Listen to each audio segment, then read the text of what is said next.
Magandang umaga sa atin mga kapatid and welcome back sa ating channel, Jen Joanna Patindo. So, may bago na naman po tayo ngayong tatalakayin ang pagdating ng mga pagbabagong itinatakda ng panahong Ferdinand Marcos at sa mga ibang nanunungkulan. So bago po tayo magpapatuloy mga kapatid, mga kaibigan, inanyayahan ko po kayong suportaan ng ating channel, Jen Joanna Patindol. Please follow, like, and share, and leave your comment down below and give your thumbs up and support.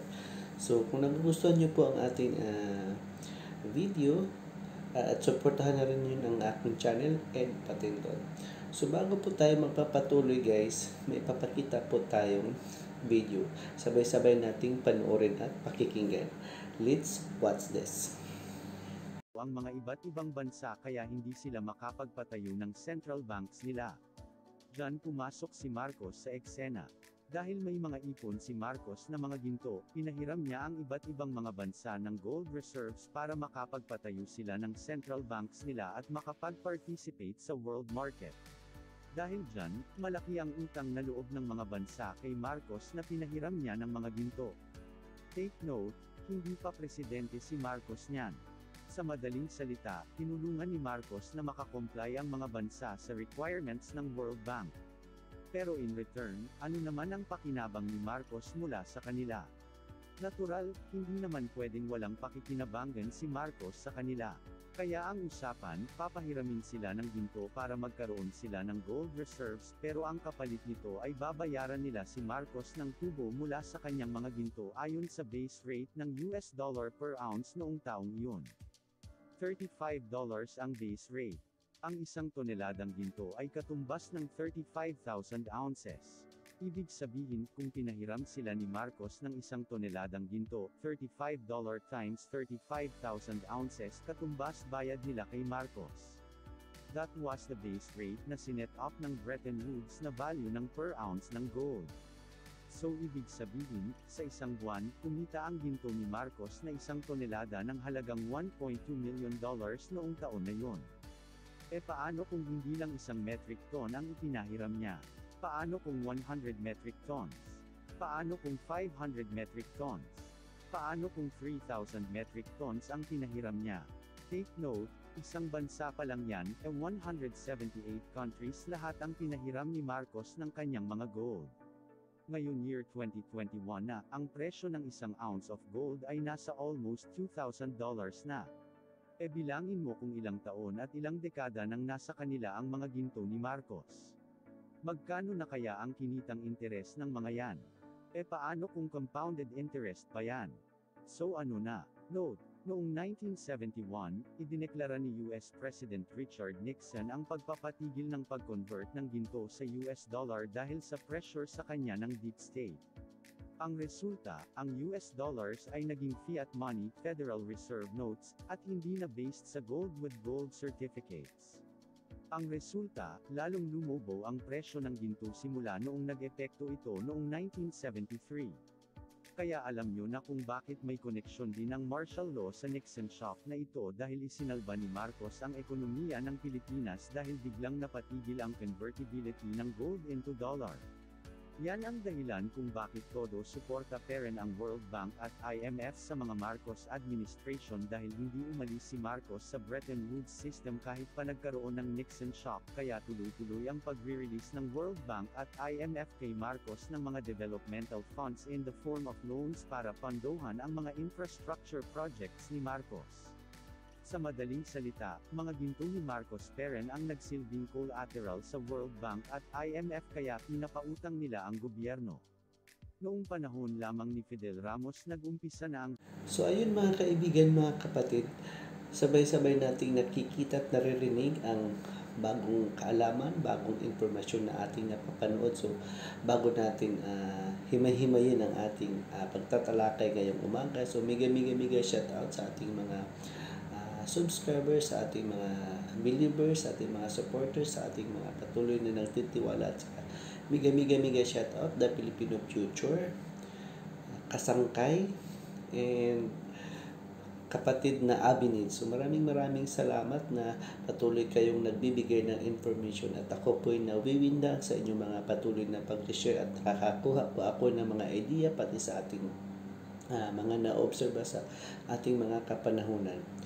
So ayan mga kapatid, mga kaibigan, so ninyo pong napapansin, ang panunungkulan po ng ating mahal na Pangulong Ferdinand Marcos ay marami po siyang mga nagawang mga establishment tulad halimbawa na lang ng sinasabi nating Central Bank of the Philippines.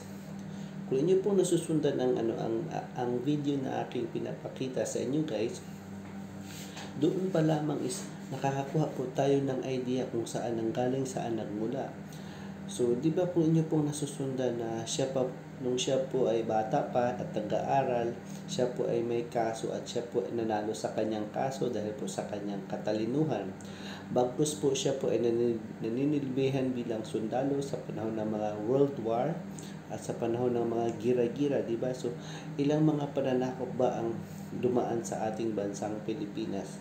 Nandyan yung panahon ng Spaniards, panahon ng sinasabi natin ang panahon ng Spaniard or Castilla, yung kanilang mga pananakop, yung sila MacArthur, panahon ng pagigira nila, yung panahon ng mga Yamashita, yung mga sa Hapon, pananakop ng US. So di ba maraming mga girang dinaranas ang ating bansang Pilipinas dahil gusto nilang tayo po ay sasakupin. Dahil po sa katalinuhan ng ating Pangulong Marcos, nakakakuha po siya ng mga ginto nung siya po ay binata pa, nung siya po ay habang nag-aaral pa, yun po ay mga kabayaran sa kanyang mga serbisyong publiko nung siya po ay nagiging abogado na sa mga mining corporations. At bukod po doon sa kanyang bayad, siya po ay nag-iipon po talaga ng ginto. So siya po ay nagtitrader din siya ng ginto. So kita niyo po mga kaibigan, mga kapatid, kung inyo po naririnig ang sinasabi doon sa video na 170 banks all over the world. So ibig sabihin po, siya ang nagbibigay ng gold reserve sa mga bansang kailangan magkaroon ng gold reserve. So kung inyo pong napapansin, ang bansang Pilipinas is sinasabi po siya Central Bank of the Philippines. So ibig sabihin CBP, so Central Bank of the Philippines. Yun po ang itinatag ng ating mahal na Pangulong Ferdinand Marcos. Pero nung nagiging presidente po ang ating Fidel V. Ramos, sa kasamaang palad, pinalitan po niya ang pangalan ng Central Bank of the Philippines ng BSP. Parang kinonvert lang niya into Tagalog, pero may ibig sabihin, meron pong layunin at saka mithiin po, kaya po nila pinapalitan.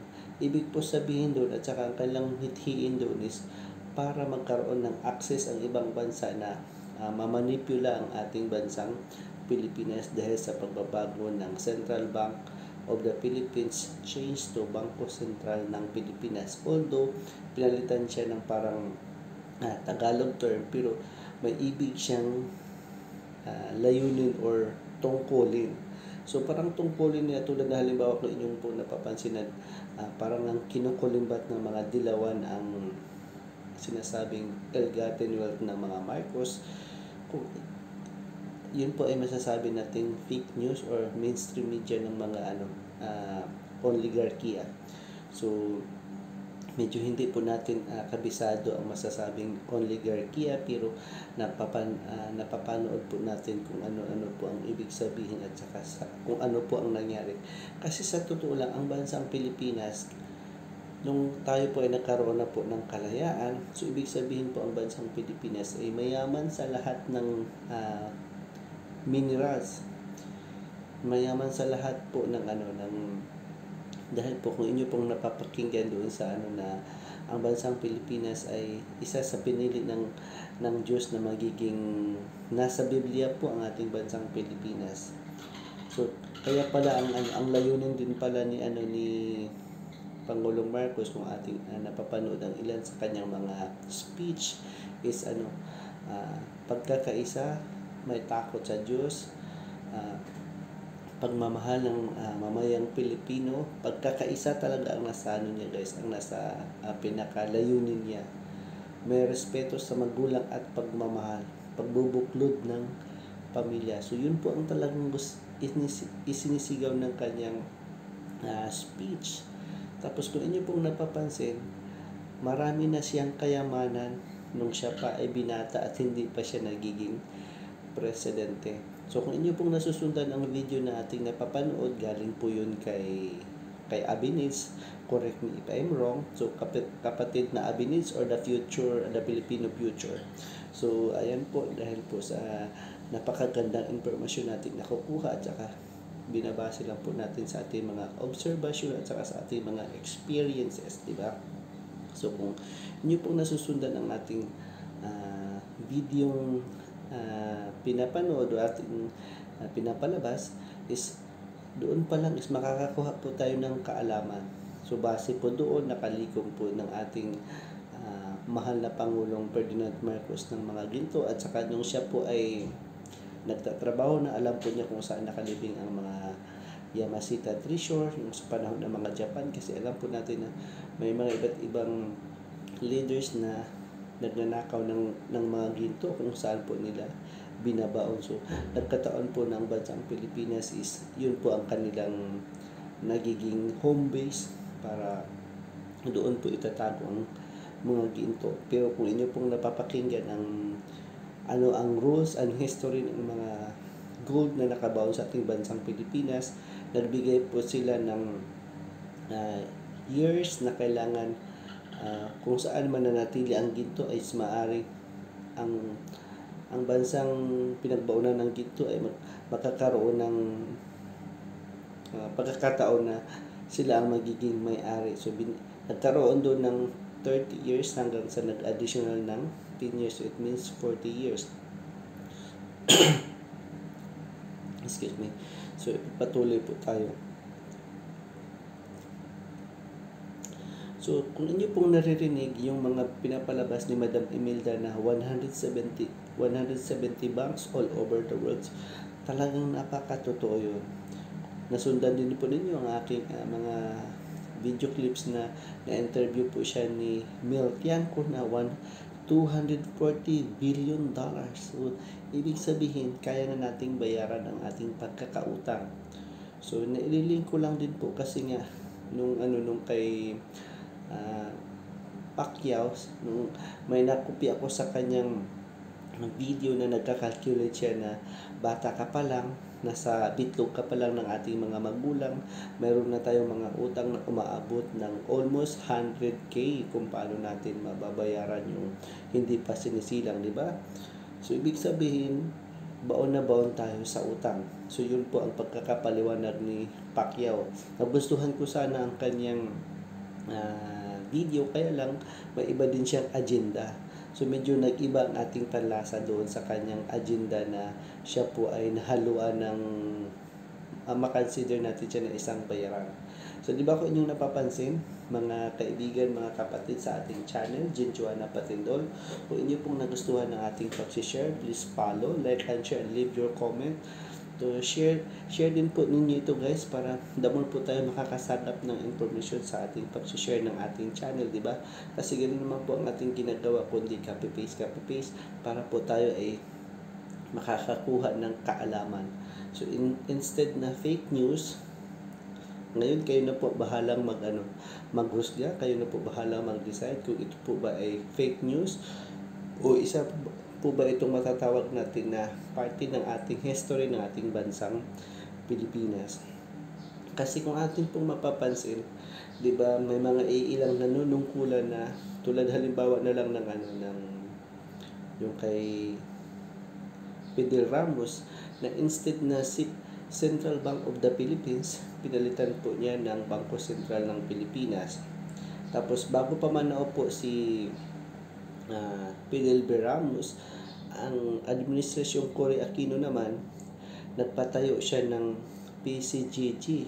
Alam nyo kung ibig sabihin ng PCGG, yung mga kayamanang gustong bawiin. So bakit naman babawiin na hindi naman walang katibayan? Kasi kung ating napapakinggan, fake news man or totoong nangyayari na 901 cases laban sa mga Marcoses. O di ba? Talagang nababasura. Walang isa na tawag ito ng parang natalo bali ang mga Marcoses. Kung ating masusundan ang kasaysayan ng mga Marcos, ang ating nasusundan lang basta parang pilit nilang ipinagdikdikan sa ating mga utak na mga masasama ang mga Marcos, sila yung mga corrupt, pero kabaliktaran ang nangyari. So napakagandang plano ang Pangulo ng Bansang Pilipinas na si Ferdinand Marcos. Ilang presidente na ang nagdaan, sa kanya lang nakakaroon ng napakagandang pangyayari na pinaghahandaan na niya tayo. Ang iniisip niya is kapakanan natin mga Pilipino. Kung ating mapagbigyan ang last will and testament ni Pangulong Marcos, mabayaran ang pagkakautang nating mga Pilipino at magiging number 1 pa tayo sa buong mundo. So sana po'y magkakaisa po tayo na mailuklok natin at maibalik sa posisyon ang Pangulong Marcos. Bongbong Marcos po ulit. So yun po ang aking pananawagan at saka pangangampanya sa ating mga kababayan, lalong-lalo na sa ating mga OFW sa panig ng mundo. So, ang pinopromote po natin is ang channel ng aking Mrs. Ginjoana Patindol, pero isa lang din po, lumalabas din po na ako ang nagtatrabaho ng kanyang channel. So, ito po ay karagdagang informasyon. So, mega shout out ulit sa ating mga napapanood na mga vlog na nagbibigay ng informasyon. So, sinasabi na lang natin na fake news para mas lalo pang lumalaganap na makapagbigay tayo ng information. So sana guys is inyo nagustuhan ng aking pag-share sa ating bagong informasyon at kaalaman.